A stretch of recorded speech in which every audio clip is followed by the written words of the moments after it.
Hey, welcome to Phoenix Rising. I wanted to talk a little bit today about how narcissists and abusers will control you if you're in a relationship with them, and they like to keep their partners under their thumb and under tight control and isolated, and they will monitor you and also triangulate you against all your friends and family. That way they can keep absolute control of you.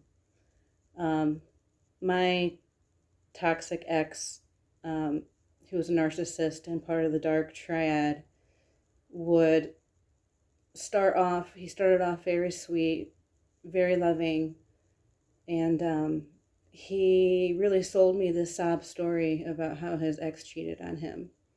And he was so distraught and so hurt over what happened that he needed absolute trust from me. And he needed me not to have any male friends. And this all happened on our first date, too. And he came off very, very convincing, very soft and gentle, like very sincere when he was describing his pain that he had experienced. Of course, he didn't tell me all the details of why she cheated and how it led up to that. Eventually, I'll tell you that story too. But now that I know the full picture, I can empathize with her. I definitely can, because I know for me I was emotionally starved and starved of intimacy in that relationship. But he sold me the story of just how traumatized he was and that he needed me to not have any male friends. So that was one of the first thing I did is I agreed, for him to feel safe and for him to feel love and comfort in our relationship. I agreed that I wasn't going to have any male friends. Now looking back, I can see how wrong that was to cut me off from my people, because that was kind of the big start of my isolation. But at that time I was so happy, and he was constantly love bombing me, constantly showing up, taking me out, bringing me food and gifts and constant praise. And it felt like a worthwhile trade. I'll be honest. It did at the time. As time went on, that feeling definitely has changed. But yeah, so that's kind of how it started. And within the first 4 months,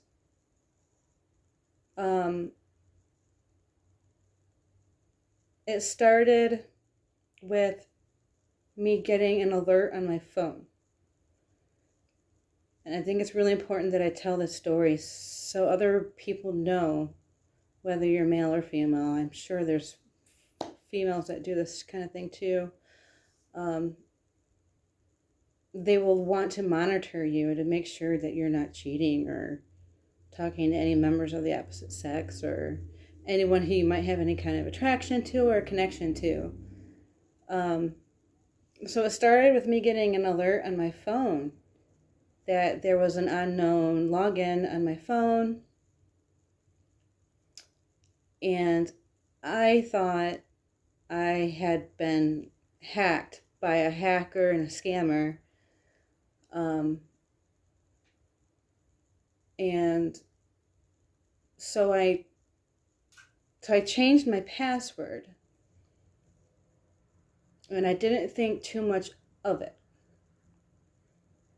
This was an alert on my Facebook account, just to make it clear, because I'm sure there's someone else that's had possibly a similar issue, and I want to explain exactly how these abusers do it. That way you know what to watch for. I think about another couple weeks went by, and I got another alert on my phone after I changed my password. And I'm like, I started thinking about it, and prior to him, I was in another relationship with someone who was also manipulative and had claimed to be cheated on by his partner as well. And that partner openly admitted to me that he would monitor his partner's phone. And he had once hacked into his partner's phone. So I thought, okay, well, maybe there's a possibility that my ex was hacking my phone. So I told that to my current partner, and he just kind of was like, oh, okay. He just kind of like went along with it, just let me kind of believe that was the case. And so I think I changed my password again, and I had gotten a message from somebody. I don't remember if it was somebody on my friends group or if it was a random person, but someone had sent me a message that said, I'm getting weird messages from this account. I'm like, okay, this is weird. So I'm trying to remember, because this was so long ago now, like almost 3.5 years ago. But if I got another alert on my phone, I bet you he got to it and dismissed it before I could see it. So here he was in my Facebook, and this was like maybe 4 to 6 months into the relationship, and I was with him for almost 3.5 years, so I would say almost 3 years he was in my phone anonymously without me really knowing. During that time, I did get one more message that they were getting lewd pictures and messages from my account, and I'm like, okay, it must be a scammer, or I wasn't really sure it was my ex, but like that thought was still there too. And it was pretty wild looking back on it, because my partner at the time, when I told him that I got this, weird, strange message that didn't make sense, I don't know if it's from a scammer, he was like, yeah, I had some random guy message me that said that you were trying to get with him and you were sending him pictures, and I'm like, no, that's crazy. That's got to be like a scammer. That's not me. I would never do anything like that.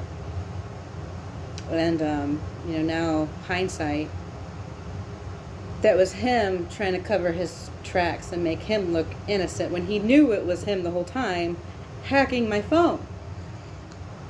So I'm going to tell you how they do it. So he went along and catfished probably, I think I had close to like 300 people on my Facebook at the time, because I had run for office. I'd run for city office. And so I had a lot of connections. And I think he probably went through maybe a good 20% to 25% of my contacts and was messaging them these crazy lewd messages and these perverted scenarios.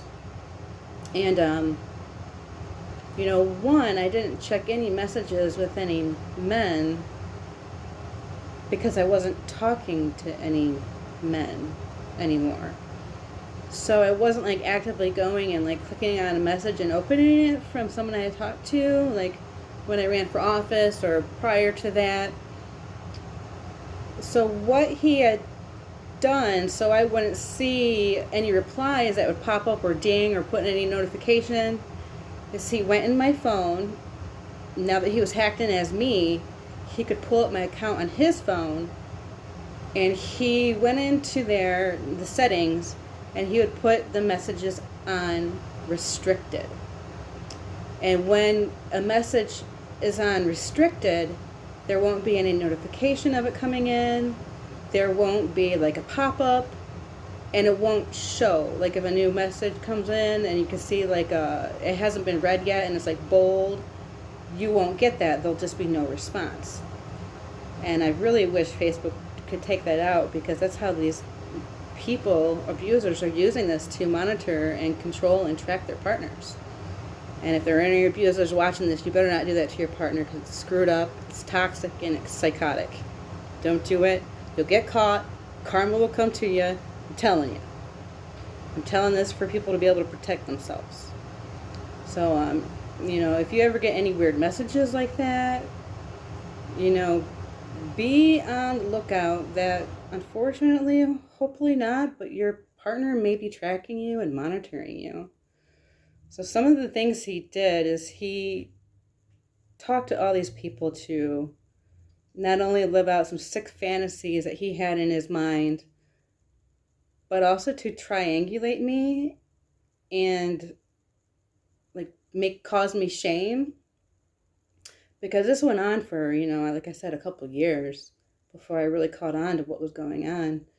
And so some of the scenarios he took these people on, he would have 3-ways and one-on-one with me and another person. And I eventually had a friend come forward after the fact, after I had kicked him out, got my accounts back, changed all my passwords. Make sure you change your passwords, keep them safe, change them regularly too. So after I had secured my account, one of my friends eventually came forward, because I did put him on blast. I put some screenshots of the messages he didn't delete, because this is one thing he did after a person was either catching on to him or wouldn't play his game anymore. He would delete all the messages. Some of them he didn't. So I screenshot those messages. And after I kicked him out, one of the things I caught him doing is he logged in from his parents' house into my account, and I got an alert on my phone. There's a strange login from a strange location. I looked and it said, Perrysburg, Ohio. That's my ex. So I screenshot that one. And it's crazy because right after that, he put on a VPN. And then it said he was in England or something. I'm like, And I'm the one who told him to use VPNs because I was trying to get around some YouTube things when I was trying to start my own channel so I could raise my subscriber count and view count, which didn't end up really working. I think YouTube has a workaround for that. But so he kind of learned from me to use a VPN. I'm like, dude, I know what you're doing. I mean, by that time, I'd pretty much figured him out. But yeah, I have a screenshot too of him logging in from his parents' IP. So if he ever tries anything, I've got that evidence. And so that's kind of how I found out what was going on. And I was able to secure my accounts and get him out of my accounts. And it was pretty much after that I went down and I got a restraining order. And I made sure in the restraining order put on there that he couldn't hack my accounts anymore. And he couldn't catfish as me, because I kind of learned, this friend who came forward confided in me that, these scenarios kind of turned a really dark turn. Even my ex wanted to have one-on-one without me there. Yeah. So it would be just, because he would have these fantasies of me